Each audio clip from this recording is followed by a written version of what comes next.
You're talking to the Rolex wearing, diamond ring wearing, kiss stealing, woo, wheeling dealing, limousine riding, jet flying, son of a gun, and I'm having a hard time holding these alligators down. Hi, I'm Dom Griffin. I'm a film critic, and you're watching the Armchair Auteur. This is an ongoing video series I do. We talk about new movies, old movies, screenplay analysis, that sort of thing. So if you like movies and film culture and like to see somebody pick those things apart, you should consider subscribing. So you already know what it is. Today I'm reviewing Godzilla vs. Kong. The main event of the long game of Legendary's Monsterverse comes to a head here, and we're going to talk about it. Spoiler alert, it fucking rules. So I will preface this review by saying that this is a movie called Godzilla vs. Kong. So I can't fathom that anyone who is interested in seeing it on any level actually needs like in-depth analysis about its film craft and things of that nature, okay? I think that if you want to see a movie called Godzilla vs. Kong, you want to see Godzilla fight Kong, and that's what this movie does. It has that in spades. So later in the video, I will straight up have a spoiler-filled commentary about the actual fight from the movie, where I talk about who wins and all that stuff, because that's the best stuff in the movie, and I don't know how to talk about it without revealing like who wins, because it would be weird. But because I know people do come to this channel for actual analysis of movies, I will do more of a regular review first. So I'll talk a little bit about my feelings on monster movies in general, a little bit about my history with the actual Monsterverse so far, a regular review of the movie, and then we'll get to the fights. We'll talk about the fight, the finish, the psychology, all that stuff. While I, like anyone else, love a good kaiju movie, I do not consider myself a real authority on the subject. My good friends Mike Kelly and Nate Baer have run a fantastic podcast called the Godzilla Pod-War Hour for years now, and I've been lucky enough to guest on several episodes. I would kill right now with my bare hands any stranger you put before me if I got to see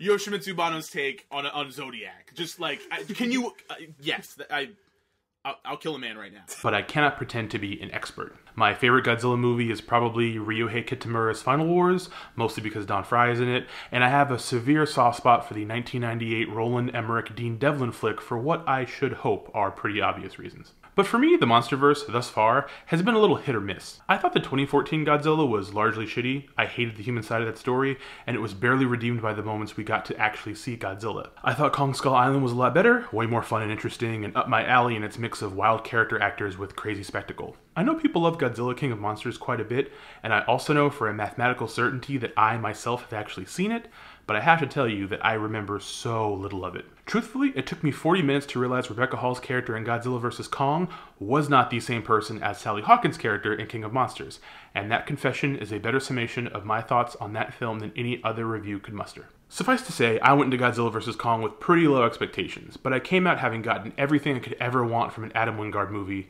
except, of course, absolute fucking dreamboat Dan Stevens.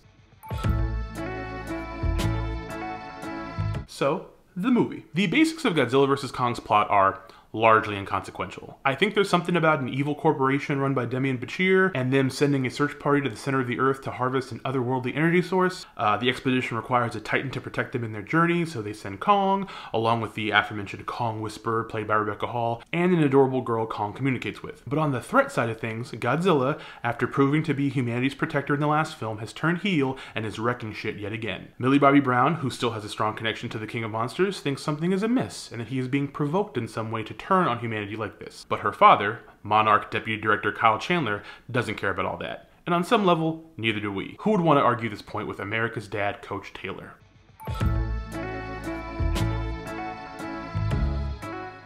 There's also kind of a whole cringy subplot involving Brian Tyree Henry as a conspiracy theorist with a podcast who teams up with Millie to bring down the evil corporation and help Godzilla, but in all honesty, all of that only matters because it sets Kong and Godzilla on a collision course, and that's what we're all here for. The side of the movie with the human characters is serviceable and engaging enough, with some strong work from Rebecca Hall and Alexander Skarsgård, while everyone else is kind of phoning it in. The logistics and motivations for the regular folk could be better or more well developed, sure, but if we're being honest, that would have been a significant waste of screen time resources. This is one of the sturdier movies to come out of the modern writer's room creative process for big budget tentpoles, boasting collaborators credited and uncredited like Pirates of the Caribbean co-writer Terry Rossio and Babylon 5 creator J. Michael Straczynski, but almost none of that screenwriting horsepower was devoted to the humans, which is fine, because it means the stuff with the actual titans is well thought out and carefully curated, with no expense saved in staging out some strong callbacks and memorable moments of spectacle. This is the kind of movie where Kong is climbing up a big mountain in the middle of the planet and my brain just goes, hey, I wonder if he's going to find finds some kind of ancient weapon that can help level the playing field between he and Godzilla. Then lo and behold, he unearths a massive fucking axe that can absorb nuclear breath. The worst part of this movie are as unforgettable as any other big disaster pick, sure,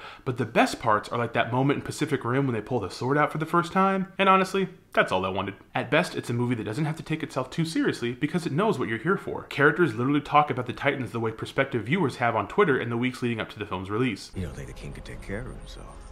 Kong bows to no one. Yeah, no one can keep the reins on Kong. But the real treat here is that Wingard has directed a movie with the proper sense of scope and scale, with the right level of imagination to make such a goofy and ridiculous story feel both momentous and genuinely moving. It's a movie where I can clearly see the monsters and understand the geography of the action scenes while literally feeling like I'm on an actual roller coaster ride. And it's got such gorgeous settings and thrilling sci-fi imagery. It's the first movie I have watched in a year, bar the Snyder Cut, where I actually wish I was watching it on a big screen. As with a lot of these movies, sure, if you think about them too hard, the plot machinations start to feel like drudgery, but it's a movie that literally advertises something very basic to the masses and then delivers it. I firmly believe this film's release should have been a part of Biden's 100-day plan for America's healing of the soul or whatever, because I think our love of big, violent hoss wars, our love of big meaty man slapping meat, will truly bring us all back together. So now, real review's over. Here's what you actually came for. We're going to talk about the main event. We're going to talk about the fight between Godzilla and Kong. Spoilers ahead, spoilers, spoilers, spoilers. The trick of Godzilla vs. Kong's primary climactic battle is that there is not just one fight. There is technically 3 fights. Well, 2.5. The first fight takes place at their initial meeting, aka the scene from the trailer where Kong fucking starches the shit out of Godzilla. It's sort of an unfair fight since Kong has an entire fleet of ships firing rockets at the Lizard King, and it's a brawl that gets truly mean and nasty until the only way for Kong to survive is to just lay there beaten while his comrades pretend to be asleep so Godzilla will leave them all the fuck alone. First fall goes to Godzilla. The second fight takes place later in the film in Hong Kong when Kong has his trusty anti-Godzilla axe, and this is where he actually shows out the most. In terms of looking strong and getting his comeback, I'm gonna quibble and call this part of the fight a round that goes to Kong, because Kong really holds himself well here and looks good and fired up. The score, in my opinion, was tied 1-1. But ultimately Godzilla is too much and even the magical axe isn't enough to even the odds. Godzilla murks him in truly brutal fashion. He doesn't just beat him. In arguably the movie's most impressive moment, he literally makes Kong say, "I quit." Kong loses, Godzilla is still the undisputed apex titan, the king of the monsters, but Kong looks strong in defeat, and we as audience members don't love him any less. He went down swinging. Now I know I'm in the minority being Team Kong here. Godzilla is big and strong and shoots nuclear breath and all that stuff, but King Kong, he monkey. And I love that Wingard didn't take the coward's way out and have them fight to a draw or some dumb shit. No fuck finishes here or outside interference before the bell. There's a clear winner, but it's booked in such a way that both men look good and everyone can leave happy. I know I'm discussing this in entirely too many pro wrestling terms, but that's just what this part of the movie really made me think of. Godzilla is a crafty and effective heel who fights for us, sure, but he's hard to sympathize with. We can't ever truly know him or connect with him. And Kong is the ultimate underdog babyface, so scrappy and characterized by pathos. Their feud is perfect, not unlike the 2 out of 3 falls match from the trilogy between Ric Flair and Ricky Steamboat for the NWA World's Heavyweight Championship. But imagine, after their third encounter at Wrestle War 89, when Terry Funk came out and jumped the shit out of Flair, the new champion, if Steamboat had gotten back up after defeat and helped Flair fend him off. Because that's literally what happens at the end of this movie, with Mechagodzilla playing the Funk role and the 2 former rivals teaming up to best him. It is such an insanely satisfying way to end the movie, with the 2 men begrudgingly going their separate ways, having a hard-earned mutual respect.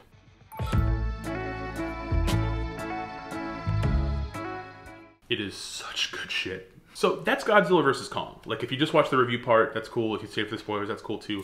But honestly, you should see this movie. If you even clicked on this thumbnail, if you thought I care about what happens in Godzilla vs. Kong, you should see Godzilla vs. Kong. Godzilla and Kong fight. It's tight. And it's going to be on HBO Max, so if you're not in a place that has a theater open or you don't feel comfortable going back to the movies just yet, you can just watch it at home. And it's awesome. It's really fun. So those are my thoughts. If you like this video, please give it a thumbs up. If you have not subscribed, subscribe. Hit the little bell icon so you get notifications when I put out new videos. You can be one of the first people to see a video of mine and then hop to the comments and tell me that I'm wrong. That's fine. That's how this platform works. And yeah, I hope you guys are doing well, staying safe, being good to yourselves and each other. I'll see you all in the next one.